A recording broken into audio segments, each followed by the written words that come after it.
Apakah Iran akan kalah melawan Amerika Serikat dan Israel? Jawaban jujurnya, belum ada yang bisa memastikan apakah Iran akan kalah atau tidak. Perang seperti ini sangat kompleks.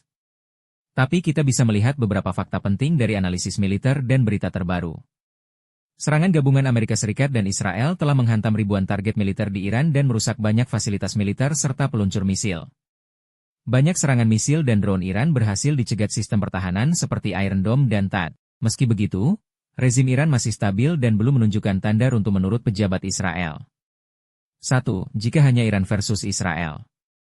Hasilnya tidak jelas, karena masing-masing punya kelebihan berbeda. Keunggulan Iran. Tentara jauh lebih banyak, 600.000 aktif. Wilayah sangat luas sehingga sulit dihancurkan seluruhnya. Memiliki banyak misil balistik dan drone. Keunggulan Israel. Teknologi militer lebih maju. Jet tempur modern seperti F-35 dan sistem intelijen kuat. Pertahanan udara sangat canggih. Jadi, Iran unggul jumlah dan kedalaman wilayah, Israel unggul teknologi dan presisi. 2. Jika Iran melawan Amerika se-Israel. Disinilah perbedaannya besar. Amerika memiliki anggaran militer terbesar di dunia. Armada kapal induk. Pesawat stealth dan senjata presisi global. Jika perang menjadi perang terbuka penuh, sebagian besar analis militer menilai Iran akan sangat kesulitan melawan gabungan kekuatan AS dan Israel. 3. Tapi Iran punya strategi berbeda. Iran biasanya tidak melawan secara langsung. Mereka memakai strategi perang tidak langsung, seperti milisi sekutu, Hezbollah, DLL. Drone murah. Serangan misil jarak jauh. Perang jangka panjang untuk melelahkan musuh. Strategi ini bisa membuat perang berlangsung lama tanpa ada kemenangan cepat. Kesimpulan sederhana. Jika perang besar langsung, Iran kemungkinan kalah secara militer dari AS Israel. Tetapi Iran tidak mudah dihancurkan dan bisa membuat konflik panjang dan mahal. Skenario paling berbahaya jika perang Iran-Israel AS benar-benar meluas di Timur Tengah. Para analis keamanan internasional mengatakan risiko terbesar bukan hanya perang antara tiga negara, tetapi perang yang melebar ke seluruh Timur Tengah. Konflik ini sudah menunjukkan tanda-tanda meluas melalui serangan misil Iran ke pangkalan AS dan negara-negara Teluk serta ancaman terhadap jalur minyak dunia. Berikut skenario paling berbahaya jika perang benar-benar meluas. 1. Perang regional besar, banyak negara ikut. Iran memiliki jaringan sekutu militer di berbagai negara Timur Tengah. Jika perang membesar, konflik bisa melibatkan Lebanon melalui milisi Hezbollah, Suriah dan Irak melalui kelompok milisi pro-Iran, Yaman melalui kelompok Houthi, negara Teluk yang menjadi basis militer AS. Serangan Iran sudah dilaporkan mengenai pangkalan AS di Bahrain, Qatar, dan wilayah sekitar. Jika semua front ini aktif sekaligus, maka perang Timur Tengah bisa terjadi di 5-7 negara sekaligus. 2. Penutupan Selat Hormuz, krisis minyak dunia. Iran berulang kali mengancam menutup Strait of Hormuz, jalur laut yang dilewati sekitar sepertiga perdagangan minyak dunia. Jika jalur ini ditutup, harga minyak bisa melonjak ekstrim. Ekonomi dunia bisa terguncang. Negara pengimpor minyak seperti Indonesia ikut terdampak. Iran bahkan sudah melakukan gangguan terhadap kapal dan mengancam memasang ranjau laut di jalur tersebut. 3. Serangan ke pangkalan Amerika di seluruh Timur Tengah. AS memiliki pangkalan militer besar di Bahrain, Qatar, Kuwait, Uni Emirat Arab, Irak, Yordania. Dalam konflik yang meningkat, Iran bisa menyerang pangkalan-pangkalan ini dengan misil balistik dan drone. Serangan seperti ini sudah mulai terjadi sejak awal konflik. Jika banyak tentara Amerika tewas, AS bisa meningkatkan perang menjadi jauh lebih besar. 4. Perang siber global. Konflik modern tidak hanya terjadi di medan perang. Serangan siber bisa menargetkan bank, listrik, sistem transportasi, rumah sakit, jaringan energi. Kelompok hacker pro-Iran dan pro-Israel sudah saling menyerang infrastruktur digital di kawasan. Jika meningkat, ini bisa menyebabkan gangguan ekonomi di banyak negara. 5. Risiko paling ekstrim, senjata nuklir. Ini skenario paling ditakuti. Jika perang menjadi ancaman eksistensial bagi salah satu pihak, Israel memiliki senjata nuklir, tidak resmi diumumkan. Iran memiliki program nuklir yang diperdebatkan. Walaupun kemungkinan ini masih rendah, para analis mengatakan eskalasi ekstrim selalu menjadi risiko dalam perang besar. Kesimpulan analis geopolitik. Skenario paling berbahaya bukanlah satu pertempuran besar, tetapi perang panjang yang meluas ke banyak negara, mengganggu minyak dunia, ekonomi global, dan keamanan internasional. Kenapa Timur Tengah sangat mudah berubah dari konflik kecil menjadi perang besar? Timur Tengah sering membuat para analis khawatir karena konflik kecil bisa sangat cepat berubah menjadi perang besar. Ada beberapa alasan utama mengapa kawasan ini sangat mudah meledak.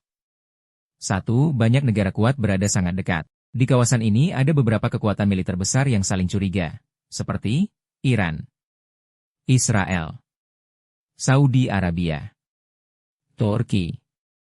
Ketika satu konflik terjadi, negara lain cepat merasa terancam dan ikut terlibat.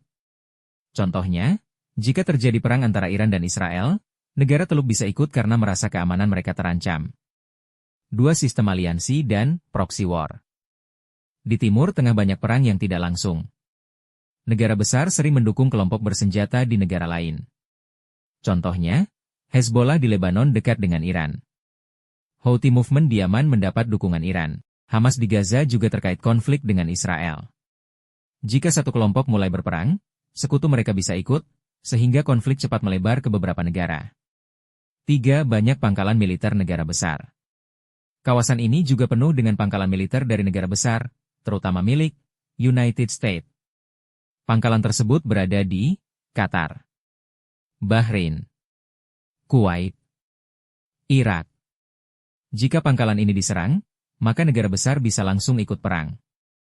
4. Jalur minyak paling penting di dunia. Salah satu titik paling sensitif adalah Strait of Hormuz. Sekitar sepertiga minyak dunia melewati selat ini. Jika konflik mengganggu jalur ini, harga minyak melonjak. Ekonomi global terguncang. Negara besar mulai ikut campur. Karena itu, konflik lokal bisa berubah menjadi krisis internasional. 5. Faktor sejarah dan agama. Beberapa konflik sudah berlangsung puluhan tahun, misalnya konflik antara Israel dan Palestina. Konflik ini memiliki dimensi politik, wilayah, identitas, agama. Karena emosinya sangat kuat, konflik kecil pun bisa memicu reaksi besar di banyak negara. Kesimpulan, Timur Tengah mudah berubah dari konflik kecil menjadi perang besar karena kombinasi banyak kekuatan militer dekat satu sama lain, jaringan sekutu dan milisi, pangkalan negara besar, jalur minyak dunia, konflik sejarah yang panjang. Semua faktor ini membuat kawasan tersebut seperti rantai domino. Satu konflik jatuh, yang lain bisa ikut jatuh. Satu tempat kecil di Timur Tengah yang jika diserang bisa memicu perang dunia. Salah satu tempat kecil di Timur Tengah yang sering disebut para analis geopolitik sebagai titik yang bisa memicu perang besar adalah Selat Hormuz, Strait of Hormuz. Selat ini adalah jalur laut sempit yang berada di antara Iran, Oman. Lebarnya di beberapa bagian hanya sekitar 30-50 km, tetapi perannya sangat besar bagi dunia. Mengapa tempat kecil ini sangat berbahaya? 1. Jalur minyak paling penting di dunia. Sekitar 20-30 minyak dunia melewati Selat Hormuz setiap hari. Minyak dari negara-negara seperti Saudi Arabia, United Arab Emirates, Kuwait, Irak, harus lewat selat ini untuk menuju Asia, Eropa, dan Amerika. Jika jalur ini ditutup, harga minyak bisa melonjak drastis. Ekonomi dunia bisa terguncang. Banyak negara akan ikut campur. 2. Iran bisa menutup jalur ini. Karena posisinya sangat dekat dengan wilayahnya, Iran memiliki kemampuan untuk menempatkan ranjau laut, menyerang kapal tanker dengan misil atau drone, menggunakan kapal cepat militer. Jika itu terjadi, kapal perang dari negara besar kemungkinan akan masuk untuk membuka jalur tersebut. 3. Banyak kapal perang negara besar berada di dekatnya. Negara-negara besar yang memiliki armada di kawasan ini antara lain, United States, United Kingdom, France.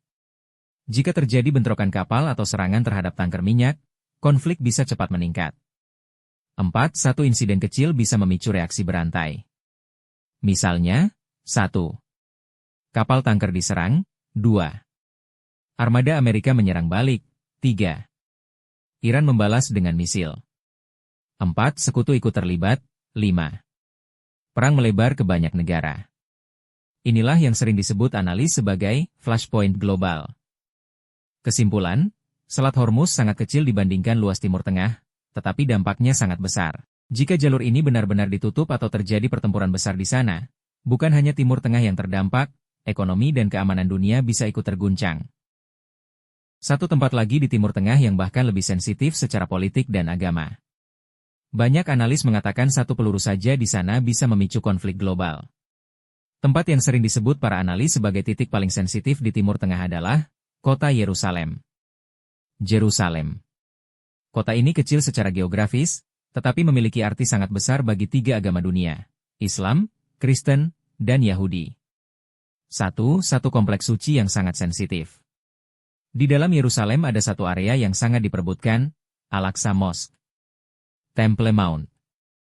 Western Wall. Bagi umat Islam, Masjid Al-Aqsa adalah kiblat pertama umat Islam. Tempat suci ketiga setelah Mekah dan Madinah. Bagi umat Yahudi, Temple Mount dianggap lokasi berdirinya bait suci kuno. Bagi umat Kristen, Yerusalem juga sangat penting karena terkait kehidupan Yesus Kristus. Karena itu satu tempat kecil menampung tiga keyakinan besar. 2. Insiden kecil sering memicu konflik besar. Sejarah menunjukkan bahwa bentrokan kecil di kompleks ini bisa memicu konflik luas. Contohnya, Second Intifada pada tahun 2000 dipicu kunjungan politik ke area Temple Mount. Bentrokan polisi dan jamaah di Al-Aqsa sering memicu ketegangan di seluruh kawasan. Kadang sebuah insiden di Yerusalem dapat memicu demonstrasi di banyak negara Muslim. Serangan roket dari Gaza. Operasi militer besar oleh Israel.